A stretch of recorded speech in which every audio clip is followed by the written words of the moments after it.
नमस्कार विद्यार्थी मित्र मैत्रिणींनो, केसागर पब्लिकेशनच्या केसागर करिअर अकॅडमी यूट्यूब चॅनलवरती तुमचं पुन्हा एकदा स्वागत आहे। राज्यसेवा परीक्षा 2025 साठी आपण इथं प्रिपरेशन करत आहोत केसागर पब्लिकेशन तर्फे। डिस्क्रिप्टिव्ह पॅटर्न म्हणजे केसागर मराठीमध्ये अतिशय दर्जेदार अशी आपली पुस्तकं अवेलेबल आहेत आणि ही जी पुस्तकं आपण इथं सजेस्ट करतोय ही पुस्तकं फक्त स्पर्धा परीक्षाच नाही तर जे विद्यार्थी सेट नेटची परीक्षा देत आहेत किंवा तुमच्या विद्यापीठीय परीक्षा असतील तर तिथे सगळीकडे तुम्हाला ही पुस्तकं उपयोगी पडणार आहेत। ठीक आहे, बघा बऱ्याच विद्यार्थ्यांचे मला व्हॉट्सअपला मेसेजेस आलेले आहेत, काही हरकत नाही, मी माझा पर्सनल नंबर तुम्हाला शेअर पण केलाय। तर कॅश ऑन डिलिव्हरीचा ऑप्शन नाही, तुम्हाला तिथे आधी पे करावं लागतं। 4 ते 5 दिवसामध्ये तुम्हाला पुस्तकं मिळून जातात। म्हणजे जेव्हा तुम्ही आपल्या ऑफिशियल वेबसाईटवरून पुस्तकं मागवाल ना तेव्हा तुम्हाला इथे लॉग इन रजिस्टर करावं लागेल, तुम्हाला पे करावे लागतील आणि मग तुमच्या ऍड्रेसवरती पुस्तकं तुम्हाला मिळून जातील। ठीक आहे, तिथे कॅश ऑन डिलिव्हरीचा ऑप्शन तुम्हाला मिळणार नाही। त्याच्यानंतर आणखी एक गोष्ट, आन्सर रायटिंग साठी तुम्ही म्हणत होतात की म्हणजे बऱ्याच विद्यार्थ्यांचे पर्सनल मेसेजेस मी इथे सांगते की आन्सर रायटिंग साठी प्रत्येक सब्जेक्टसाठी पुस्तकं आहेत का मॉडेल क्वेश्चन। तर हळूहळू आपली पुस्तकं येत राहतील। आता जी पुस्तकं अवेलेबल आहेत त्याच्यासाठी तुम्ही काय करू शकता, आपल्या एमपीएससी कॅटेगरीमध्ये जावा। एमपीएससी कॅटेगरीमध्ये गेल्यानंतर तुम्हाला प्रिलियम साठी तर मी काही सांगत नाही, तर सध्या आपण मेन्स साठीच बघत आहोत। मेन्स साठी तुम्ही स्टेट सर्व्हिस मेन एक्झाम इथे जर तुम्ही बघितलं तर इथे एसे कॉम्प्रेहेन्सिव्ह बाकी सगळे आपले पेपर्स असतील। त्याच्यानंतर ऑप्शनल, आता सध्या ऑप्शनल साठी जेवढे बुक्स आपले अवेलेबल आहेत ते तुम्हाला इथं मिळून जातील। ठीक आहे, ओके। चल, आजचं जे आपलं सेशन आहे जो इथिक्स हा आपला पेपर आहे ज्याच्यासाठी विद्यार्थ्यांना फार टेन्शन येत होतं, पण आपलं इथिक्सचं पुस्तक पण अवेलेबल आहे, ते तुम्हाला आपल्या वेबसाईटवरती मिळून जाईल। इथिक्स, इंटिग्रिटी अँड ऍप्टिट्यूड सामान्य अध्ययन पेपर 4 याच्यामध्ये तुम्हाला 2013 पासून 24 पर्यंतच्या ज्या प्रश्नपत्रिका आहेत त्या प्रश्नपत्रिका बघा, क्वेश्चन पेपर जे आहेत ना त्या क्वेश्चन पेपर युपीएससीच्याच आपल्याला अभ्यासायचे, लक्षात आलं तुम्हाला, कारण आपली एमपीएससीचा पॅटर्न पहिल्यांदाच येतोय। ओके, आता याच्या सोबतच इथिक्सचं आपलं थेरीचं बुक पण येईल। इथिक्स हा सब्जेक्ट असा आहे की पुस्तक तुम्ही वाचताय किंवा तुम्ही बाकीचे तुमचा जो थेरॉटिकल सिलेबस आहे तो तुम्ही सगळा कव्हर करताय, तर ऍज इट इज सगळं त्याच्यातूनच येईल असं नाही। तुमचं व्यक्तिमत्व, तुमचे विचार, तुमची मतं त्या पेपरमध्ये जास्त मॅटर करतात। ठीक आहे, मग त्याच्यासाठी आपले जे काही एडिटोरियल आहेत ना, संपादकीय आहेत, त्या संपादकीयची जोड तुम्हाला या पुस्तकाबरोबर द्यावी लागते। असेच काही महत्वाचे एडिटोरियल आता तुम्ही 25 साठी प्रिपेअर करताय, सप्टेंबरला तुमचं टेंटेटिव्ह शेड्यूल पण आलेलं आहे। आता सप्टेंबरला टेंटेटिव्ह शेड्यूल आलंय बरोबर, सप्टेंबरमध्ये एक्झाम होईल नाही होईल ती पुढची गोष्ट आहे, पण आपण इथं प्रिपेअर असलं पाहिजे। तर तिथं काही एडिटोरियल आपल्याला उपयोगी पडणार आहेत, केस स्टडीसाठी असतील, आन्सर रायटिंग साठी असतील, म्हणजे जे सैद्धांतिक प्रश्न असतील असे काही एडिटोरियल मी इथं डिस्कस करत आहे तुमच्यासोबत। तर हे आपलं पहिलं सेशन आहे। बाकी बुक्स तुम्ही आपल्या ऑफिशियल वेबसाईटवरून मागवू शकता, अमेझॉन, फ्लिपकार्ट वरून पण मागवू शकता, किंवा जर तुम्ही पुण्यात असाल तर केसागर बुक हाऊसला भेट देऊन तुम्ही पुस्तक परचेस करू शकता। ठीक आहे, ओके। चला, तर आजचा असाच एक विषय म्हणजे एडिटोरियलचा विषय आपण घेतोय की भिक्षा मागण्यावर बंदी घालण्याचे नैतिक आदर्श काय आहे। ठीक आहे, याच्याशी रिलेटेड केस स्टडी जरी आली तरी तुम्हाला तिथे फायदा होऊन जाईल, सैद्धांतिक प्रश्न जरी आला तरी तुम्हाला याचा फायदा होईल। ठीक आहे, तर भिक्षा मागण्याचे जी प्रवृत्ती आहे त्याच्यावरती बंदी घालण्याचे नैतिक आदर्श काय आहेत बघूया आपण, आपल्याला कोणते मुद्दे इथं डिस्कस करायचे आहेत। ओके, बघा, तर हे आर्टिकल रिलेटेड होतं की भोपाळ आणि इंदूर ही जे शहर आहेत ना, या शहरांमध्ये भिक्षा मागणं किंवा भीक मागण्यावरती बंदी चालू झाली होती बरोबर।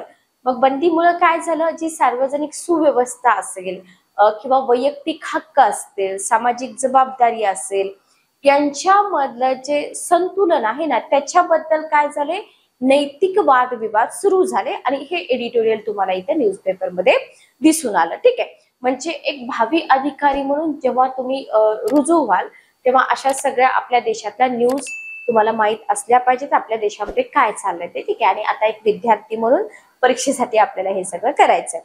तर भोपाळ आणि इंदूरमध्ये हे असं घडलेलं आहे, त्याच्यामुळे काय झालंय, तर इथे विषय कोणते येतात बघा, की इथं या बंदीमुळे काय झालंय, या बंदीमुळं सार्वजनिक सुव्यवस्था लक्षात घ्या, त्याच्यानंतर वैयक्तिक हक्क आणि सामाजिक जबाबदारी, ठीक आहे, हे वर्ड खूप महत्वाचे आहेत. तर इथं सार्वजनिक सुव्यवस्था, वैयक्तिक हक्क आणि सामाजिक जबाबदारी यांच्यातील जे संतुलन होतं ना, तर याच्याबद्दल एक नैतिक वादविवाद सुरू झालेले आपल्याला इथं दिसून येतात. आणि मग काय घडतं बघा, तर इथं मग भोपाळमध्ये जिल्हा प्रशासनाने काय केलं, भीक मागण्यावर बंदी घालण्याचा निर्णय घेतला होता, ज्याच्यामुळं गरिबी कशी दूर करावी याच्याबद्दलचे प्रश्न उपस्थित झाले, ठीक आहे. आणि जरी ही बंदी सार्वजनिक सुव्यवस्था राखण्यासाठी, भिकाऱ्यांचं पुनर्वसन करण्यासाठी केलेली असली तरी सुद्धा ज्यांच्यापैकी बरेच जण गुन्हेगारी कारवायांमध्ये सहभागी आहेत किंवा वाहतूक वगैरे विस्कळीत करतात, तरीही आधीच गरीब असलेल्या लोकांना गुन्हेगार ठरवणं न्याय्य आहे का, ही सार्वजनिक सुरक्षेच्या हितासाठी आवश्यक पाऊल आहे, याच्याबद्दल तरी नैतिक दुविधा आहे, ठीक आहे. म्हणजे ह्या एका डिसिजनमुळे काय काय घडलंय हे तुम्हाला इथं विचार करायचा आहे. या शहरांमध्ये एकतर सार्वजनिक सुव्यवस्था, वैयक्तिक हक्क, सामाजिक जबाबदारी यांच्याबद्दल जे संतुलन होतं त्याच्यामध्ये वादविवाद सुरू झाले, प्रशासनानं बंदी घालण्याचा निर्णय घेतला होता, ज्याच्यामुळे गरिबी कशी दूर करायची हा महत्वाचा प्रश्न पडला, ठीक आहे. Okay, clear. आय होप तुम्हाला इथपर्यंत समजलं असेल. नेक्स्ट बघा, भीक मागण्यावर बंदी घालण्याशी संबंधित नैतिक अडचणी कोणत्या आहेत, ठीक आहे, की काय अडचणी आहेत बाबा की याच्यावर तुम्ही बंदी घालू शकत नाही आणि जर घातली तर प्रॉब्लेम येतो. बघा, नैतिक अडचणी म्हटलेलं आहे, ठीक आहे. कसल्या अडचणी, नैतिक अडचणी. ओके, तर पहिली अडचण आहे सार्वजनिक सुव्यवस्था विरुद्ध वैयक्तिक हक्क, असे पॉइंट्स तुम्हाला हायलाइट करून द्यायचे असतात. लक्षात आलं, असे जे पॉइंट्स आहेत ना, असे पॉइंट्स तुम्हाला हायलाइट करून द्यायचे असतात. तर भीक मागण्यावर बंदी घालण्याचा जो उद्देश आहे तो सार्वजनिक सुव्यवस्था पुनर्संचयित करणे आणि वाहतुकीमधील व्यत्यय कमी करणे याच्याशी रिलेटेड आहे, बरोबर. पण त्याच्यामुळे काय झालंय, असुरक्षित व्यक्तींच्या उपजीविकेचं साधन जे आहे ना ते गुन्हेगार बनवून त्यांच्या मूलभूत मानवी हक्कांचं उल्लंघन होण्याचा धोका आहे. आता बंदी घातलीये प्रशासनानं, बरोबर. प्रशासन काय म्हणतं की भीक मागण्याचा जो पॉइंट आहे ज्याच्यावरती बंदी घालण्याचा उद्देश आहे तो कशासाठी आहे, जी आपली सार्वजनिक सुव्यवस्था आहे ती सार्वजनिक सुव्यवस्था पुनर्संचित करण्यासाठी किंवा वाहतुकीमध्ये जो व्यत्यय येतोय तो कमी करण्यासाठी आहे, बरोबर. हे प्रशासनाचं थिंकिंग झालं. पण होतंय काय माहिती का, जे असुरक्षित लोक आहेत त्यांची उपजीविकाच त्याच्यावरती आहे, बरोबर. म्हणजे त्यांच्या उपजीविकेला तुम्ही गुन्हेगार बनवले की भीक मागणं ही बंदी आहे किंवा हे चुकीचं आहे, बरोबर. मग त्यांचा जो मूलभूत मानवी हक्क आहे ना त्याचं उल्लंघन आहे किंवा त्याचं उल्लंघन होण्याचा धोका इथे निर्माण होऊ शकतो. तर ही पहिली नैतिक अडचण या बंदी घालण्याशी संबंधित आपल्याला दिसून येते, ठीक आहे. दुसरी अडचण काय आहे बघा, शिक्षा विरुद्ध मदत. दुसरी अडचण काय आहे, शिक्षा विरुद्ध मदत. बघा, बंदीमुळे भीक मागणाऱ्यांना पुनर्वसनासाठी प्रोत्साहन मिळू शकतं. जस्ट एक मिनिट थांबा. तर काय होईल, इथं भीक मागणाऱ्यांना पुनर्वसनासाठी प्रोत्साहन मिळू शकतं, ठीक आहे. पण काय होईल बघा, परंतु ते त्यांना पुरेसे पर्याय उपलब्ध करून देत नाही. म्हणजे बंदी घातली पण त्यांना पुनर्वसनासाठी काही अदर ऑप्शन पण दिले, त्याच्यासाठी प्रोत्साहन पण दिले, मे बी ते त्यांच्यासाठी सफिशियंट नसतील, ठीक आहे. म्हणजे उपलब्ध करून नाही देऊ शकत, ज्याच्यामुळे आधीच गरिबी आणि त्याच्यानंतर ही संसाधनांची कमतरता, ओके, मग आणखीनच दुर्दशा होऊन जाईल या लोकांची ज्यांची उपजीविका याच्यावरती चालते. तर ही एक नैतिक अडचण आहे. या नैतिक अडचणी तुम्हाला बुलेट पॉइंट्स मध्ये असं हायलाइट करून लिहायचे आहेत जेणेकरून एक्झामिनरला हे क्लिअर समजून जाईल, ठीक आहे. तिसरी अडचण आहे सुरक्षा चिंता विरुद्ध करुणा. काय आहे तिसरी नैतिक अडचण, सुरक्षा चिंता विरुद्ध करुणा. म्हणजे ही बंदी बेकायदेशीर कृत्यामध्ये आणि अंमली पदार्थाच्या वापरात गुंतलेल्या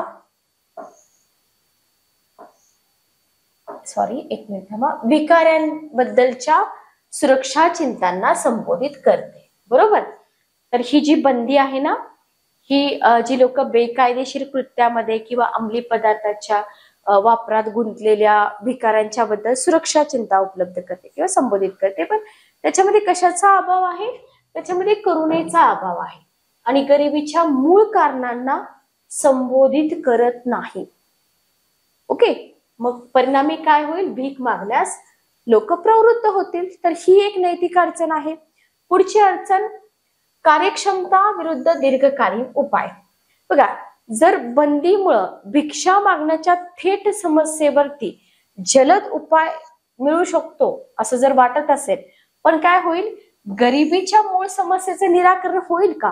की फक्त भिक्षा मागण्यावरती तुम्ही बंदी घालताय, मग गरिबीचं निराकरण होईल? नाही होणार. लक्षात घ्या.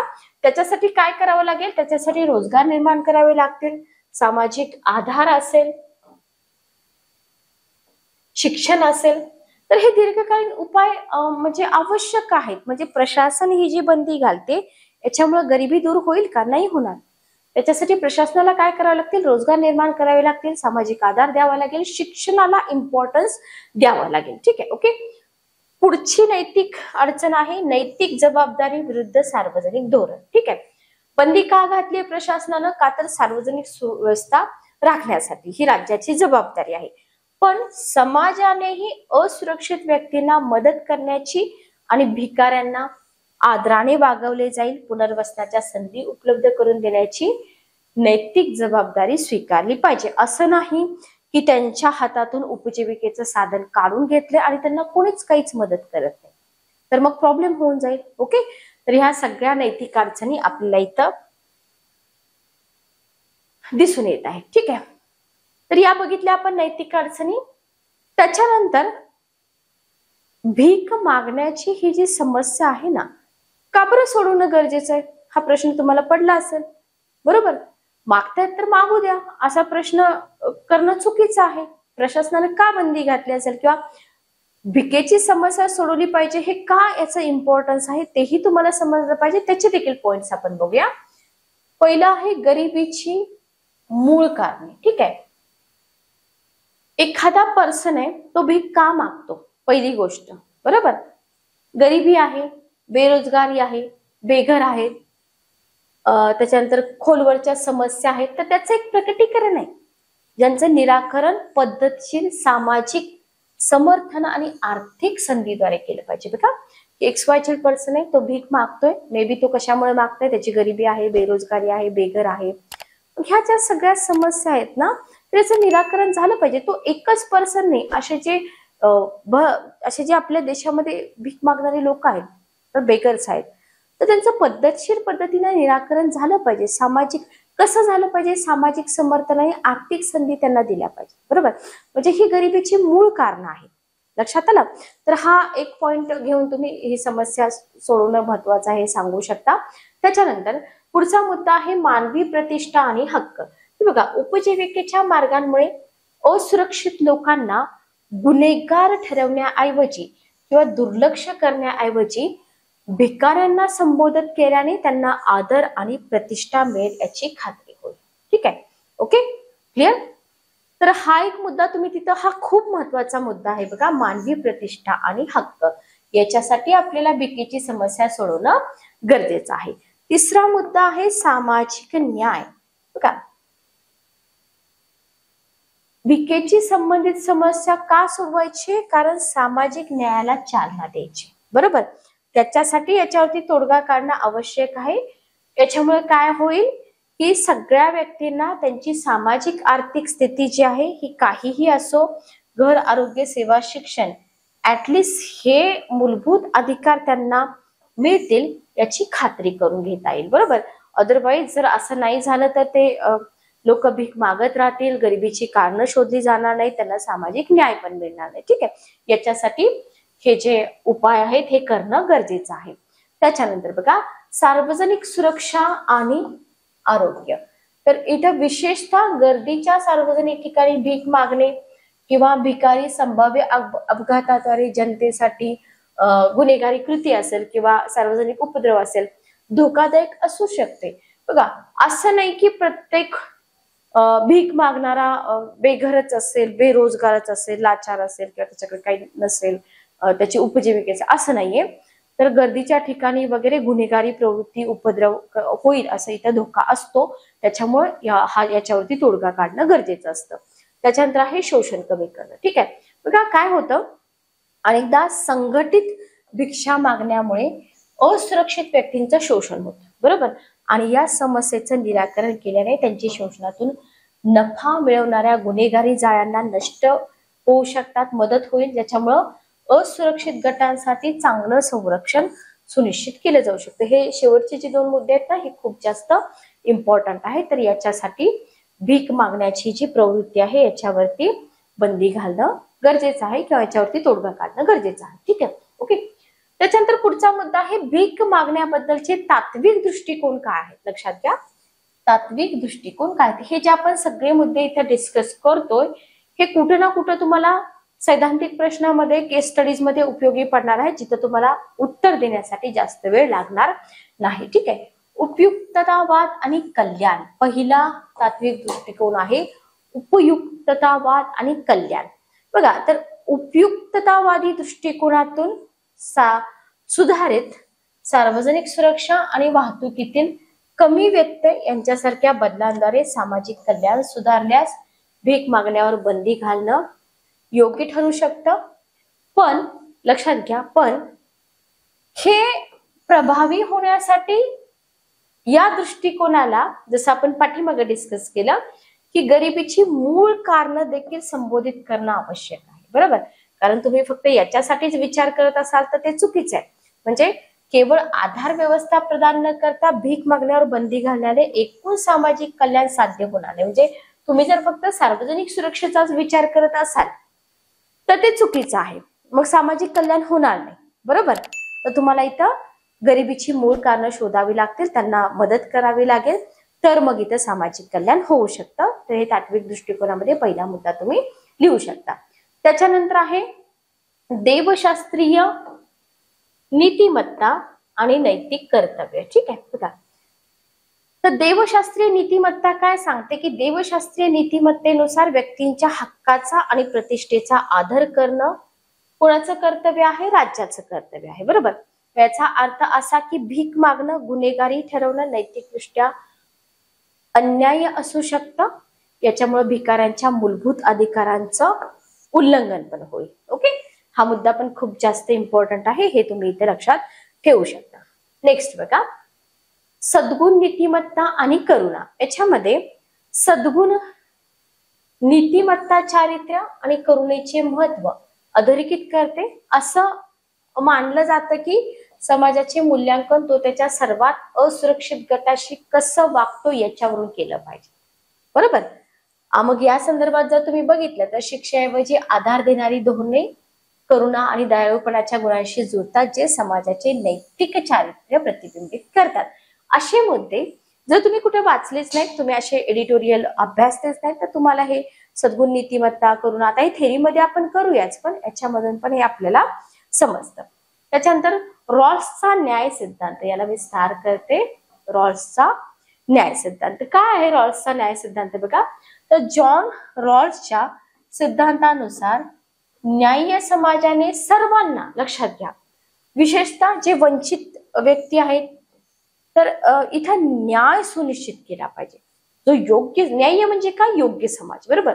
तर या योग्य समाजाने सगळ्यांना, स्पेशली जे वंचित आहेत ना, त्यांना न्याय सुनिश्चित केला पाहिजे. आणि या दृष्टिकोनाचा उद्देश अशी धोरणं अंमलात आणणे आहे की जी भीक मागण्यास भाग पडलेल्या लोकांना समान संधी प्रदान करतात आणि प्रणालीगत असमानता दूर न करता त्यांना गुन्हेगार ठरवण्याऐवजी. ठीक आहे, तर हे असे मुद्दे तुम्ही रॉल्स इथे जो न्याय सिद्धांत आहे ना, तो न्याय सिद्धांत तुम्ही इथं लिहू शकता थोडक्यामध्ये. ठीक आहे, ओके, क्लिअर. नेक्स्ट मुद्दा बघा, जस्ट एक मिनिट थांबा. ओके,